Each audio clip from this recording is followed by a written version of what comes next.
अच्छा परम भाई, आप देखो 70 कंट्रीज आपने ट्रैवल करी हुई है, तो कोई ऐसा कल्चर आप कहीं गए हो, आपने देखा हो कि भाई ये कल्चर तो बहुत ही ज्यादा अलग है जो लोग फॉलो करते हैं? भाई अलग से अलग कल्चर देखे, अलग से अलग लोग देखे, हर सेक्सुअलिटी के, ओरिएंटेशन के, माइंडसेट के।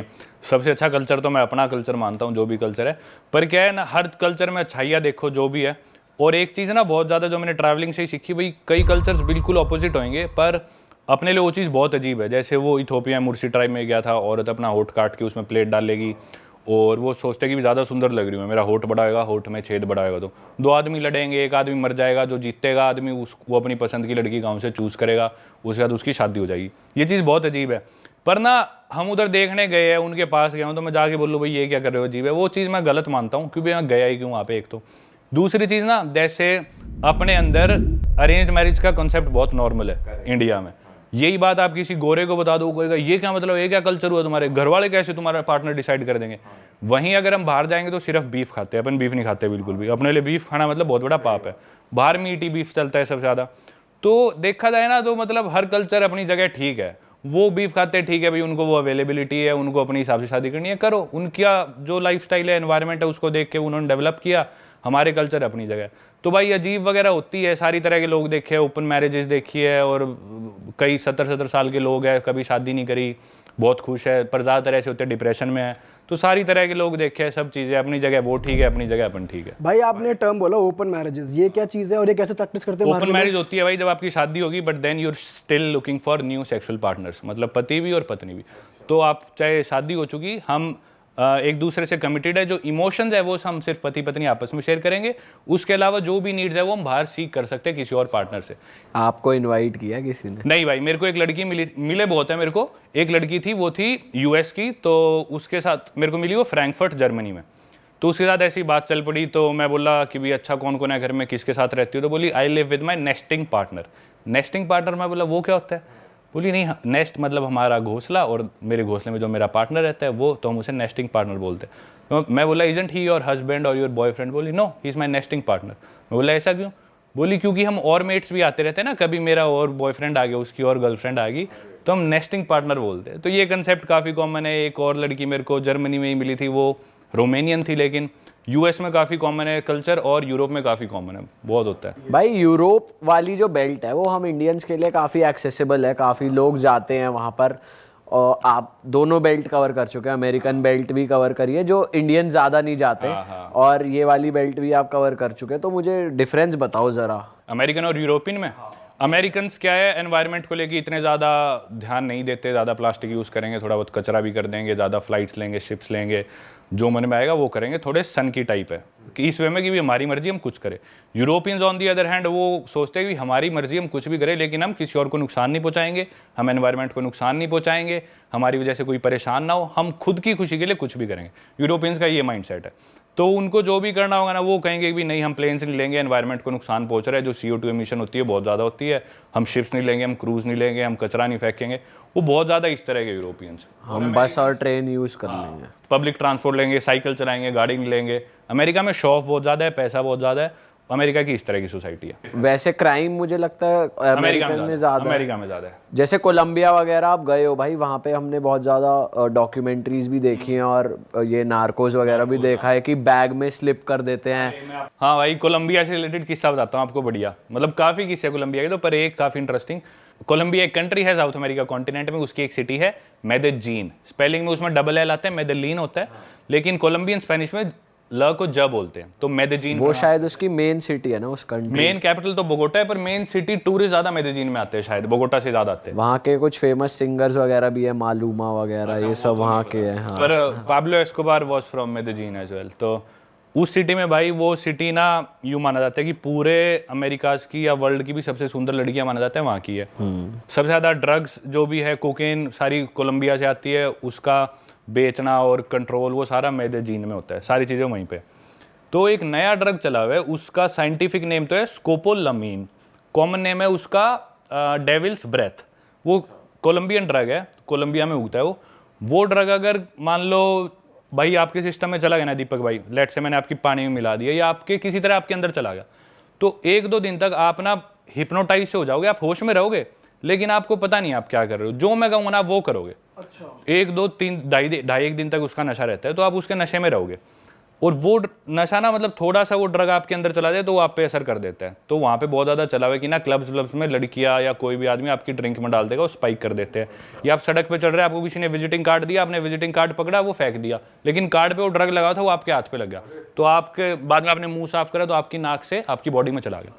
वो ड्रग ऐसा जाता है भाई, उसका इतना मिसयूज़ करते हैं लोग वहाँ पे। मैं आपको स्टोरीज बताता हूँ, मेरी आंखों देखी। 2 अमेरिकन्स थे, वो एक पब में बैठे, जाके टेबल पे दारू पीने लग रहे।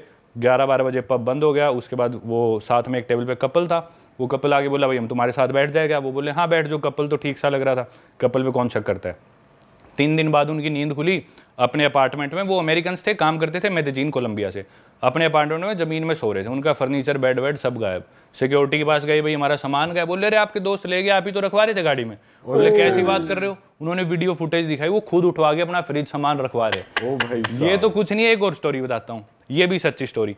एक आदमी था, वो भी था अमेरिकन, वो आया क्लब में, उसकी किसी लड़की से बात हुई, मेदेजीन सिटी की बात है, मैं 1 महीना रहा वहाँ पे। उस लड़की से उसकी बात हुई, लड़की ने बोला कि चल ठीक है तेरे अपार्टमेंट चलते हैं। उसने एयरबीएनबी रेंट कर रखा था, उसके फ्लैट पे आ गए वो। उस लड़की की नींद खुली है भाई 2-2.5 दिन बाद अपने बाथटब में, और बाथटब में थी बर्फ और बाथटब पूरा लाल। 2 दिन बाद क्या किया, वो लड़की उसके साथ आई तो आई, उसकी ड्रिंक स्पाइक कर दी। बाद में आता है एक डॉक्टर और एक आदमी आते हैं, उस लड़की की किडनी निकाल के ले गए, और यहाँ पे स्टिचेस आए हुए और बाथटब में बर्फ में लेटा हुआ आदमी। ये करता है वो ड्रग भाई वहाँ पे। तो मेदेजीन में you have to be very careful. मैं नहीं जानता किसी भी एक ट्रैवलर को जो मेदेजीन गया और लूटा ना हो। आपके ऊपर भी हुआ है कभी? मेरे साथ नहीं हुआ भाई। तो वो ट्रैवलर आप ही हो जो नहीं लूटे। मैं मानता हूँ भाई, मैं इतना केयरफुल था ना, आप कह रहे थे मैं रिस्की जगह पे जाता हूँ, मेदेजीन जितना डर मेरे को कहीं नहीं लगा और उतने मजे भी कहीं नहीं आए टू बी ऑनेस्ट। रात को मैं निकलता नहीं था, हमेशा ग्रुप बना के निकलो। जैसे बाहर जाना है तो और दोस्त बनाओ, 7-8 के ग्रुप में निकलो, अकेले नहीं जाना। एक आधी बार मजबूरी मेरे को रात को जाना पड़ा है तो मैं शॉर्ट्स जूते पहन के निकला हूँ, फोन वोन घर पे छोड़ के, और भागता हुआ जाता हूँ और काम करके भागता हुआ आ गया। वरना बाहर निकलो ही मत। ड्रिंक हमेशा अपनी कवर्ड रखनी है, अंगूठा डाल के रखना है, ग्रुप में रहना है, अनजान आदमी से बात नहीं करनी, अनजान लड़की से बात नहीं करनी। लोग सोचते हैं भाई इतनी सुंदर लड़की आके मेरे से बात कर रही है कुछ, अरे भाई तुमसे इंडिया में बात नहीं करी, वहाँ पे कोई क्यों करेगी। सही बात। तो ऑब्वियस आदमी को पता था मैं कितना पानी में हूँ, तो जाके ना ऐसे कई लोग यूँ रिफर जाते हैं कि मैं तो यूँ। तो थोड़ा वो चीज़ ध्यान रखनी पड़ती है। आप कंट्रोल हो, आपने देखा हो तो कोई दिक्कत नहीं। भाई ड्रग कार्टेल्स यार मेक्सिको में भी बहुत है और क्राइम रेट भी है, तो वहाँ गए हो आप, वहाँ का कुछ बताओ। वहाँ पे भाई आप नाम लो, कंट्री का किस्सा है मेरे पास। तो जो जितना पहले क्राइम था ना, वो था मोस्टली कार्टेल्स वगैरह कोलंबिया में ज़्यादा कंट्रोल थे। कोलंबिया में अब कार्टेल रिलेटेड क्राइम कम हो गया और वो शिफ्ट हो गया मैक्सिको में। तो मोस्टली जितने भी कार्टेल्स है वो मैक्सिको में। मैक्सिको का जो ड्रग लॉर्ड है मेन, वो है एल चैपो, जो कि अमेरिका में शायद कोलोराडो की जेल में लाइफ सेंटेंस उसे मिली हुई है। पाब्लो एस्कोबार तो कोलंबिया बट अभी भी उसकी कार्टेल चल रही है। हाँ वही बता रहा हूँ मैं, उसी पे आ रहा हूँ। उसकी कार्टेल है सिनालोआ कार्टेल। तो मैं एक सिटी में रहा था ग्वादालाहारा, जो कि मैक्सिको में, ये उधर भी मेरा 1 महीना।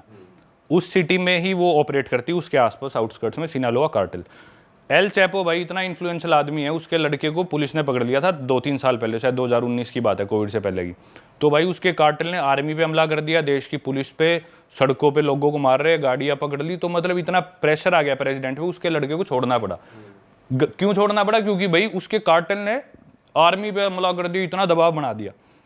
अब हिम्मत करके उसके लड़के को थोड़ा सा दोबारा पकड़ा है, 1 साल भी नहीं, कुछ महीने पहले दोबारा पकड़ा है। तो दोबारा वहाँ पे वो कर रहे हैं लफड़ाबाजी, राइट्स वगैरह चल रहे हैं। एनीवेज मैं था भाई ग्वादलाहारा सिटी में, हम हॉस्टल से गए, दोस्त बन गए। एक दोस्त था मेरा अर्जेंटीना का, मैक्सी, और एक अमेरिका का, ऐसे हमारा ग्रुप सा बन गया 6-7 लोगों का। हम चले गए क्लब में। तो ग्वादलाहारा जो सिटी थी उधर एक टेक्नो क्लब था। अच्छा, तो अपने को ज़्यादा टेक्नो वेक्नो समझ में नहीं आते, पर ठीक है जाके खड़े हो गए, हाथ पैर वैसे ही लाने होते। तो मैं अपना खड़ा रहा वहाँ पे, हमारी होगी दोस्ती 2 लड़कियों से, हमारे ग्रुप में लड़कियाँ भी थी ऑलरेडी, तो 2 और लड़कियों से हमारी दोस्ती होगी। तो हमने सोचा चलो वापस हॉस्टल चलते हैं। हम आके अपने हॉस्टल में, डॉर्म्स में तो लोग सो रहे होते हैं, तो हम बैठ गए छत पे। सुबह के 5-6 बज गए थे। एक लड़की को ठंड लग रही थी, मेरे पास एक्स्ट्रा जैकेट थी, मैं अपने बेड में से ला के मैंने उसे जैकेट दे दी, ऊपर छत पे ले पहन ले। बात चलने लग रही है कि भी अच्छा क्या करते हैं सब। सुबह के 6-7 बज गए और उनमें से एक लड़की, तो कुछ लोग उठ भी गए, जाके सो गए। तो हम 4-5 लोग बचे थे। तो उसमें से एक लड़की बोलती कि मेरे पापा एल चैपो के लिए काम करते हैं सिनालोआ कार्टेल में। और भाई हम जो, मैं और मेरे साथ में 1-2 और दोस्त हैं, हम बिल्कुल ऐसे सुन रहे हैं कि भाई किसके साथ बैठे हैं। मैं यहाँ पे तो कोई बचाने भी नहीं आने वाला, कुछ होगा तो। मेरी जैकेट उसके पास, आज भी उसी के पास है मेरी जैकेट, मैं लेके नहीं आया। मैं भाई बाथरूम के बहाने गया और आगे बेड में सो गया। पता चला जैकेट मांगने के बहाने कुछ फंसा वसा दिया कुछ मैं इनके साथ कोई गलती से भी उचनूक होगी तो उच नीच होगी तो मैं ठीक नहीं, मैं जाके सो गया अपना, और मैंने ना उसे कभी कांटेक्ट करा ना कोई बात, मुझे नहीं पता वो कहाँ है मेरी जैकेट। भाई आपने कभी रेसिज्म फील करा है किसी कंट्री में, और सबसे ज्यादा कहाँ फील करा है? सबसे रेसिस्ट तो शायद पासपोर्ट ही आपका कितनी प्रॉब्लम हो जाती हाँ, अपने इंडियन पासपोर्ट पर ट्रैवल करना बहुत मुश्किल है। कई लोग इस बात पे मेरे को बोलते हुए भैया आप इंडिया के पासपोर्ट की बुराई करते हो। भाई मेरे जितना प्राउड इंडियन शायद ही कोई हो। मैं अभी भी इंडियन पासपोर्ट पे पूरी दुनिया घूम रहा हूँ। I am a very proud Indian. पर भाई जो सच है वो सच है, अपने इंडियन पासपोर्ट में ट्रैवल करना बहुत मुश्किल है, क्योंकि काफी इंडियंस इलीगली अमेरिका जाते हैं या यूरोप जाते हैं, जिसे डोंकी बोलते हैं। तो हर आदमी को as a potential illegal immigrant देखा जाता है, तो हमेशा ज्यादा इंटेरोगेशन होती है। रेसिज्म की बात करें तो सबसे ज्यादा रेसिस्ट अपन इंडियंस ही है। तू कौन सी जात का है, तू काला है, तू गोरा है, तू कौन सी स्टेट का है, तू नॉर्थ का है, तू साउथ का है। इतना रेसिज्म कहीं नहीं है जितना अपने है। बाहर ऐसा कोई खास रेसिज्म होता है, थोड़ा बहुत हर जगह। मेरे को इतना ज़्यादा फील हुआ, मेरे को हमेशा स्पेशली फील हुआ, क्योंकि एक स्टीरियोटाइप सोच रखा होता है इंडियन होएगा कोई छोटा सा आएगा चश्मे लगा के कंप्यूटर पे काम करने वाले हो, तो या फिर होगा वो डोंकी वाला जो पेट्रोल पंप पे काम करते हैं, मैकडी पे काम। तो सोचते हैं इंडियन और बैकपैकर ऐसे ट्रैवलर दुनिया घूम रहे हैं, तो मेरे को देख के आमतौर पे लोग थोड़े से इंप्रेस हो जाते हैं। भाई इंडियंस हमने देखे नहीं ऐसे ट्रैवल करते हुए, और इंडियंस तो छोटे छोटे होते हैं, आप थोड़े लंबे हो, देखने में थोड़ी सी आपकी हाइट बॉडी, तो ऐसा कुछ हुआ नहीं। हालांकि मैं भी काला ही हूँ, कालो जैसा ही हूँ, पर मेरे को कभी ऐसा रेसिज्म नहीं हुआ। भाई हमने भी, जैसे हम भी गए ना, हमें भी लगता है कि जैसे बाहर के लोग फ्रेंडली हैं, काफी फ्रेंडली तो हैं कि बात करते हैं ओपनली, और लड़के ही नहीं, लड़कियां भी ओपनली बात करती हैं। हाँ, जितनी कंजर्वेटिव सोसाइटी होगी उतनी लड़कियां कम बात करेगी। अरब कंट्रीज में, मिडिल ईस्ट में जाओगे वो ओपनली नहीं बात करेंगे। आप यूरोप में, स्पेशली अमेरिका में बहुत खुले, लैटिन अमेरिका में खासकर वीडियोस में देखा हो, लड़कियां चिपक जाती थी मेरे। भाई लाइन वाइन मारती थी लड़कियां तो जिम विम में आप पे। वहाँ असली में फील होता था भाई इंडिया में लड़कियां कैसे सर्वाइव करें, क्योंकि लड़के छेड़ते इंडिया में लड़कियों को, वहाँ पे उल्टा हो रहा था भाई। वहाँ मेरे को लड़की इतना छेड़ती थी, बस से उतरता चिपक जाती थी। कहीं पे मैं कॉफी लेने गया तो रोक के मेरे साथ स्टोरी डाल देती थी और लिख देती थी माई बॉयफ्रेंड। ये भी हो रखा है? रोज होता था भाई, हाँ बहुत होता था ये। अरे वाह, आपने ये वीडियो यहाँ तक देख ली भाई, तुमने हमारी मेहनत सफल कर दिया। तुम ही लोग हो असली रियल हिट। और अगर आपको बहुत मजा आ रहा है ऐसी क्लिप्स में, ऐसी वीडियोस में, तो फटाफट जाइए प्लेलिस्ट पे, बिंज वॉच कीजिए, सारी वीडियोस देख डालो और मौज काटो। That is it. हम मिलेंगे नए पॉडकास्ट में, नए क्लिप में। Till then bye bye, see you, take care, do subscribe.